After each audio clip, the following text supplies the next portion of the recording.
In this lecture, I will discuss the significance of autobiography, how you can structure your autobiography, and some important principles to remember when writing an autobiography. Let me first address the elephant in the room. Some common questions many ask. Do I have anything to say about myself? Why should anyone listen to me talk about myself? Am I really that important? Will anyone care about my life? Should anyone care about my life? First of all, understand something very important. Any single person contains within himself a rich variety of experiences. That person read many different books, met many different people, and experienced many humorous and tragic events during the course of even a single year. Most people have forgotten these experiences because at the time, those experiences seemed unimportant. However, within those experiences were the turning points in that person's life. Why he chose that major in college, why he developed a certain personality, why he has certain ambitions in his life, why he has certain dreams when he goes to sleep, why he fears certain things that others do not. In other words, why he is what he is. You yourself contain the same amount of incredible information. Even if you are a twin, you have seen the world in a different way. You have experienced the world at a different angle. People spoke different words to you. You had a different relationship with your mother, your father, and your extended relatives. You appreciated food differently when it stuck to your tongue. Clothing felt differently when you put it on your body. Different thoughts flowed through your brain when you encountered the same humorous or tragic events. You have experienced a different love in your life than other people. You were born at a different time and place. Your mother and father had different personalities than others. Your friends were different and treated you differently. Even on a moment-by-moment timeline, you woke up earlier or later than others this morning. You ate something different for breakfast. You wore different clothes. You breathed different air. You are a different moment in time than any other person, and you have value. For that reason, and for that reason alone, you have something important to say, and your life has an infinite amount of meaning. You may think your life doesn't mean anything to anyone else, but that is only because you haven't learned how to tell others about your life in a way that they care about. What is the goal of the autobiography then? The goal of the autobiography is to properly explain the why. As Robert Woodward explains, this why is properly the main point of autobiography. Perhaps because of a toy microscope an individual received for Christmas when he was 9, an underwater moving picture he saw when he was 12, and a magazine article on ocean life he read when he was 14. So, that individual decided to become a marine biologist. The fact of his ambition is significant to him, but the record of his growing ambition, well told, is of interest to others. It is a record of experience selected to show the importance and direction of seemingly unrelated events in his life. Again, hear what Woodward is saying. Quote, "The record of his growing ambition, well told, is of interest to others.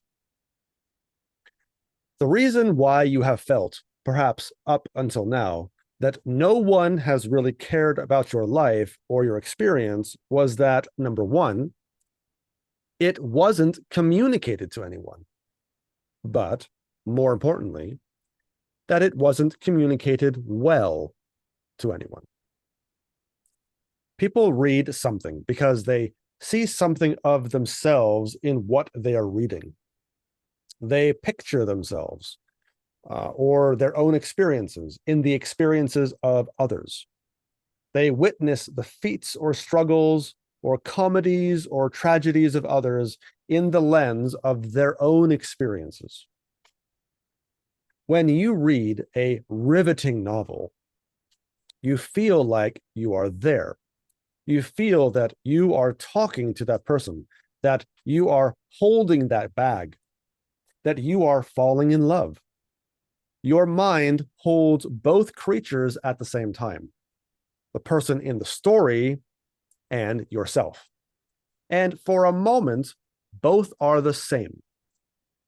When you read the story of a person's autobiography, because that autobiography reflects actual reality and is not a fiction, their sadness becomes your sadness. Their brokenness becomes your brokenness. Their triumphs become your hope for living a triumphant life. However, as Woodward stated clearly, the autobiography or the story must be, quote, well told. Within the well told section of his command, however, is the imperative that while a reader may not care about you, the reader will always care about the why of you. To communicate that why, you must adopt the professionalism of a novelist, the sensitivity of a poet, and the seriousness of an engineer. I will now read for you an excerpt from Piri Thomas's Down These Mean Streets. And I would like you to think about the details he is using. He uses both implicit and explicit details.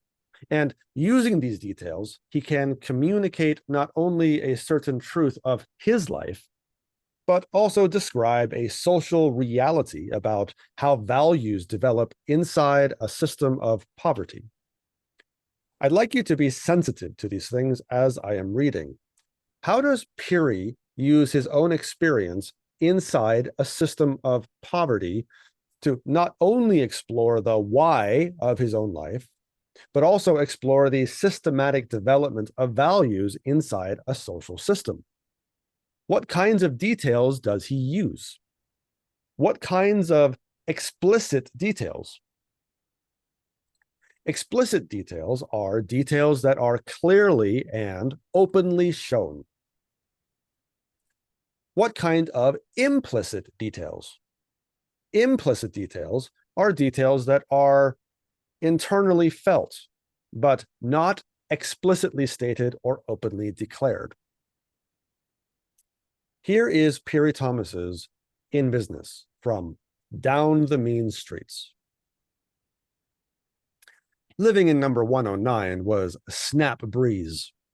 I knew practically everybody on the block, and if I didn't, they knew me. When I went to the barber shop, Jose the barber would ask me, shape up or trim?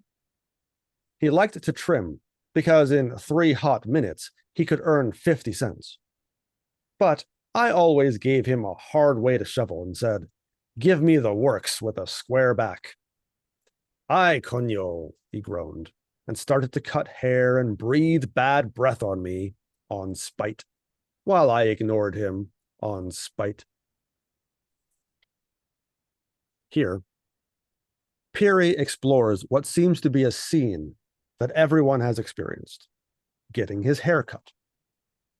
But when he describes the scene, he is not only saying something personal, how he didn't really like the barber and resented him, but also about the shared experience of everyone in the neighborhood and how they were all very close.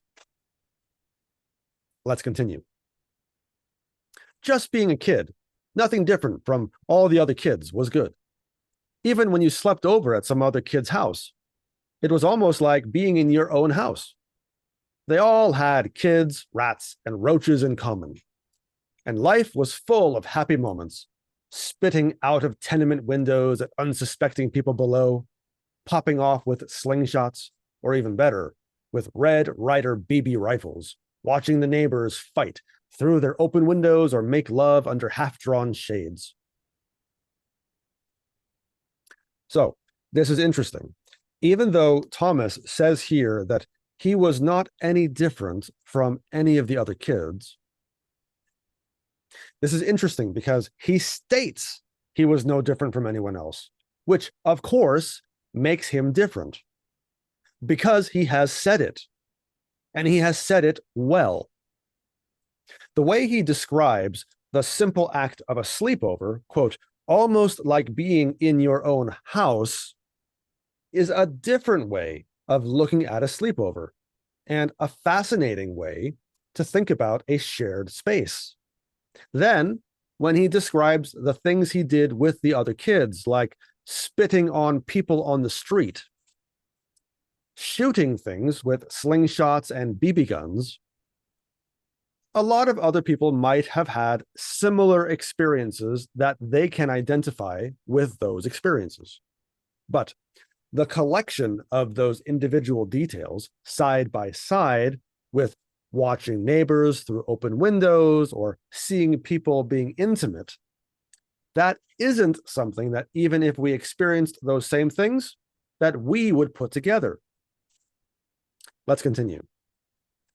Listen to how Thomas tries to show his experience as something unique. The good kick in the hot summer was to sleep on the fire escape. Sometimes I lay awake all night and thought about all the things I would do when I grew up, about the nice duds I'd have like a champ uptown and come back around the block and treat all the kids to cuchifritos and pour tons of nickels into the jukebox and help anybody that was in trouble, from a junkie to a priest. I dreamed big. It didn't cost anything. Now, Piri Thomas starts to get more particular to his actual experience. He uses Spanish words to describe how his experience was different from other people, because other people in America didn't have access to those same Spanish words. The reader wonders, what are cuchifritos? He describes how his neighborhood has boundaries from junkies to priests. Again, another detail that is very different from someone who didn't grow up in a Spanish-speaking tenement. Then, he relates something intimate and personal, that he dreamed big, indicating that he wanted to get out of there. So, now the reader wonders, why? Why would he want to leave? Of course, the reader may already have some ideas. Many of the details so far are very explicit. Poverty, drug dealers, roaches, and a begrudging respect for people out of sheer need. These are the kinds of details that can make your story stand out. Let's continue. Listen to how Piri is able to take a very normal event for him when he was a young boy and transform it into a new kind of experience for the reader.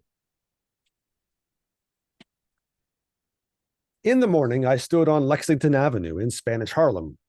One finger poked through my pants pocket, scratching myself, while I droned, "Shine, mister. Good shine, only 15 cents. Shine, mister."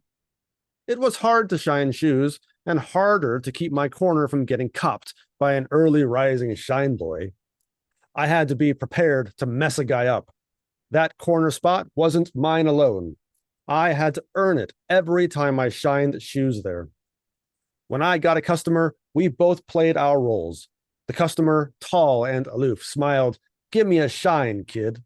And I replied, "Si, senor, sir. I'll give you one, and that you'll have to put sunglasses on to eat the bright down." Let's break down what Piri Thomas is doing here, because this is fascinating.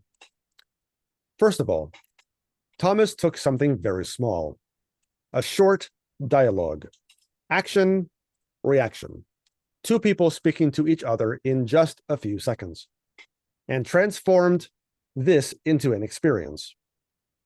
He showed how he was a poor boy, how he had to shine shoes to make a living, and that he had to fight for his space, sometimes even violently, just to make a pittance of money.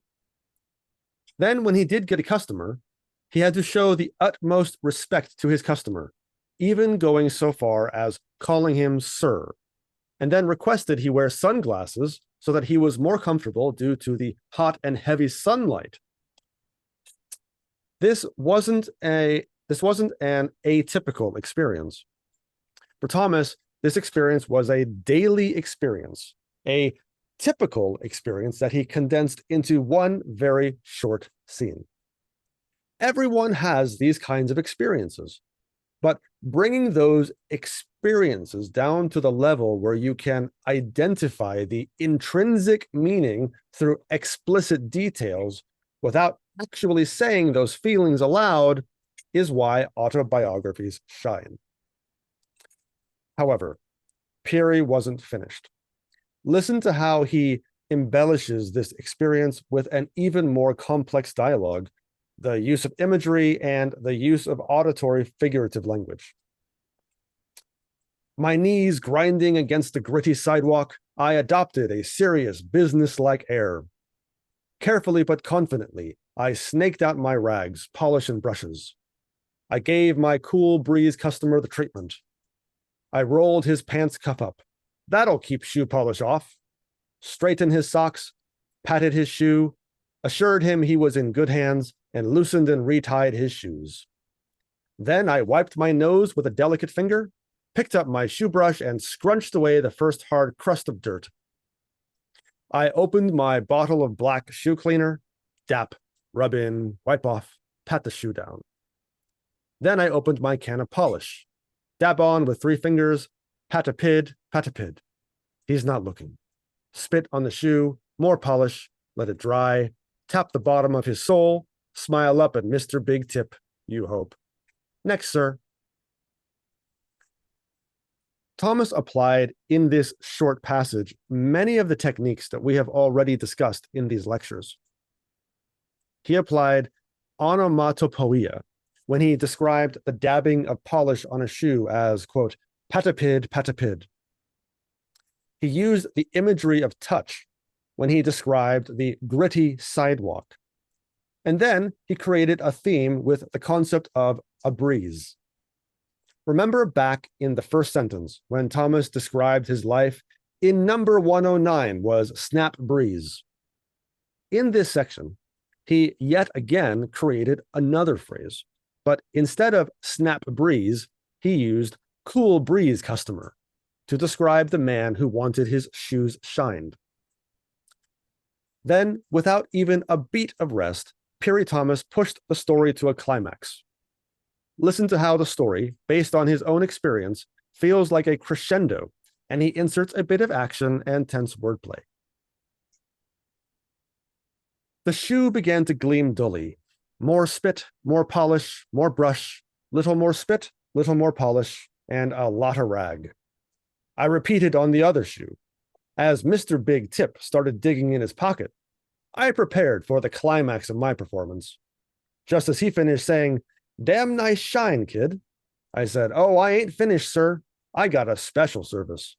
And I plunged my wax-covered fingers into a dark corner of my shoebox and brought out a bottle of special shoe lanolin cream for better preservation of leather. I applied a dab, a tiny dab, pausing long enough to say very confidently, "You can't put on too much or it'll spoil the shine. It gotta be just right." Then I grabbed the shoe rag firmly, like a maestro with a baton, and hummed a rhythm with it, slapping out a beat on his shoes. A final swish here and there, and mira, finished.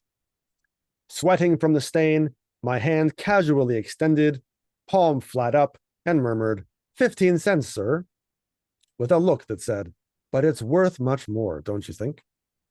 Mr. Big Tip dropped a quarter and a nickel into the offering plate, and I said, thanks a mill, sir, thinking, take it cool, as I cast a watchful eye at his retreating back. But wasn't it great to work for a living? I calculated how long it would take to make my first million shining shoes. Too long. I would be something like 987 years old. Maybe I could steal it faster. All right, so this excerpt from Piri Thomas's Down These Mean Streets is finished. But even the experience of witnessing that event from his story is bound to stick with you. Many of you will remember the feeling of the shoe shine for many days or weeks after this lecture is finished, maybe even years. Thomas took a common event and transformed it through his own personal experience growing up in a poor neighborhood into not only a social commentary, but a setup for an even greater conflict in his own life. He could just as easily have written, when I was younger, when I was a poor kid growing up in Harlem, I used to shine shoes for rich people. But that sentence would not have the same feeling as what he did actually write. As he was narrating the experience of shining shoes, you almost felt like you were there with him, shining the shoes together. You felt his pain. You felt his suffering. You felt his hope. And you were struck with the unfairness of poverty. But also, you admired how he was able to maintain such a positive attitude about his situation. He transformed the act of spitting into art. Now, there are two kinds of autobiographies. The first kind of autobiography is the informational autobiographical sketch. An informational autobiographical sketch is a highly selective passage in which very particular facts are presented to the reader for a particular purpose. The second kind of autobiography is the extended autobiography, as seen so clearly by Piri Thomas in the passage I read to you. The extended autobiography moves at a leisurely pace, spends time on matters that may seem small, but which writers will often comment on and invest in a significance that is revealing. Generally speaking, unless you have a particular necessity, you will not be writing an informational autobiographical sketch, but you will be writing an extended autobiography. A necessity for an informational autobiographical sketch might be a brief bio about your life for a magazine, a website, or some kind of informational communication. You are a student, you are a professor, you come from such and such a town, you are such and such an age. Sometimes these sketches can include anecdotes, conversations with people, opinions, appearance, but generally, those are restricted to the extended autobiography. One example of an informational autobiographical sketch comes from the United States President Abraham Lincoln in his The Short and Simple Annals of A. Lincoln. He describes his age, his birthplace, the lineage of his mother, the lineage of his father, where his family came from, the education of his father, his hometown, his early education, his early employment, and then his transition from being a lawyer into a legislator and finally his decision to run for office. Encyclopedia entries on specific people are biographical sketches, but if written by the subject himself, those sketches are known as informational, autobiographical sketches. On the other hand, another short autobiography written by the famous poet Langston Hughes entitled Salvation, which he published in his book titled The Big C, described Langston Hughes' religious faith as a child and a particular experience he had that took him away from the church. However, while this experience took him out of the established church, the ideas of religion continued in Langston Hughes' writings for his whole career. And by the time of his death, he had adopted a very unique perspective regarding the use of religion in his life. Here is a portion of how Hughes talks about that experience. Suddenly, the whole room broke into a sea of shouting as they saw me rise. Waves of rejoicing swept the place. Women leaped into the air. My aunt threw her arms around me. The minister took me by the hand and led me to the platform. When things quieted down, in a hushed silence, punctuated by a few ecstatic amens, all the new young lambs were blessed in the name of God. Then joyous singing filled the room. In this short passage, Hughes only mentions one other person by name, a friend of his named Wesley. He doesn't reveal any pertinent details about his age, his hometown, or particular facts about his upbringing. We know from the passage that he was around 12 years old at the time, but that's all we really know. The experience was important for Langston, which is why he put it in his autobiography. For his whole life, he struggled with the interior and exterior aspects of religious faith. For Hughes, he wanted a deep and abiding faith, but he didn't feel the church could provide it to him. He used a lot of religious symbols in this passage, such as describing the people in the church as lambs, using a metaphor to show the feeling of the place.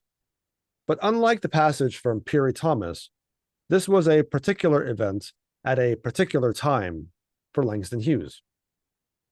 This only happened once in his life, and when he described it, he was describing something that would never happen again.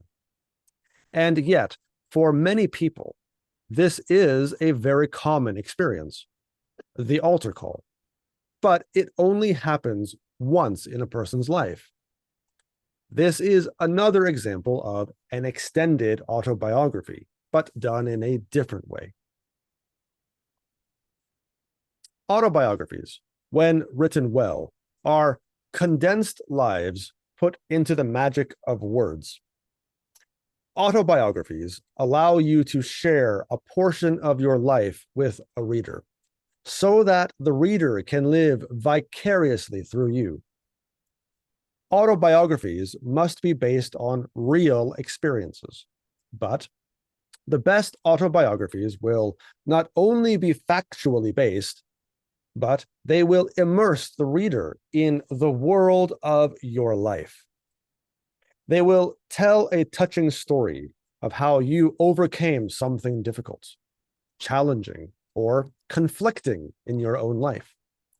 These stories will show how you were changed, how you became defined, and how you were changed by those around you.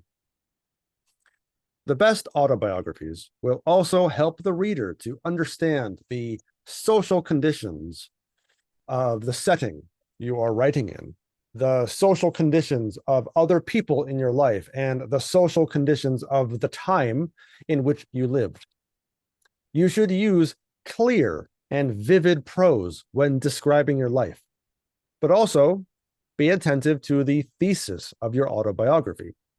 All autobiographies must have a thesis, must be based around a theme, and must be composed of stories. not philosophies or ideas. Autobiographies use all the best writing, tone, theme, figurative language, sensory imagery, facts, evidence, all in the goal of shaping a thesis and presenting a new way of thinking or new way of feeling for the reader. Each autobiography must be an exceptional experience that guides the reader from transition to transition, and in the end, transforms the reader into someone better.